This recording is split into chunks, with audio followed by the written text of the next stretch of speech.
നിങ്ങൾക്ക് തോന്നാറുണ്ടോ നിങ്ങൾക്ക് ഒരുപാട് ശത്രുക്കളുണ്ടെന്ന്? എൻ്റെ ചുറ്റിനും ശത്രുക്കളാണ്, അവരെനിക്ക് ദോഷം വരുന്ന കാര്യങ്ങൾ ചെയ്യുന്നു, അങ്ങനെയൊക്കെ ചിന്തിക്കാറുണ്ടോ? പക്ഷേ ഒരിക്കലും അങ്ങനെ ചിന്തിക്കേണ്ട കാര്യമില്ല കേട്ടോ. ശത്രു എന്ന് പറയുന്നത് എന്താണെന്നറിയോ? നമ്മുടെ ഉള്ളിലുള്ള ആ മറ്റുള്ളവരോടുള്ള ആ മനോഭാവമാണ് ശത്രു എന്ന് പറയുന്നത്. നമ്മൾ ആരോട് എന്ത് ചെയ്യുന്നു, എന്ത് പ്രവർത്തിക്കുന്നു, അത് നമ്മുടെ ഉള്ളിലെ ചിന്തയാണ്. അപ്പോൾ നമ്മൾ ഒരാളെ ശത്രുവായിട്ട് കാണുമ്പം നമ്മുടെ ഉള്ളിൽ അവരോട് വൈരാഗ്യം, പിണക്കം, അങ്ങനെയുള്ള സംഭവങ്ങളൊക്കെ ഉരുത്തിരിയുന്നതുകൊണ്ടാണ് മറ്റുള്ളവരെ നമ്മൾ ശത്രുവായിട്ട് കാണുന്നത്.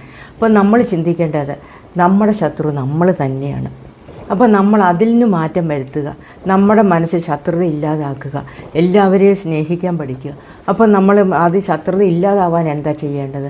മറ്റൊരാളുടെ നെഗറ്റീവിനെ കാണാതിരിക്കുക, പോസിറ്റീവ് മാത്രം കാണുക, ഏതൊരാളിലും നന്മ കാണാൻ ശ്രമിക്കുക. അപ്പോൾ നമ്മുടെ ഉള്ളിൽ നിന്ന് ആ ശത്രുതാബോധം മാറിക്കിട്ടും. അപ്പോൾ നമുക്ക്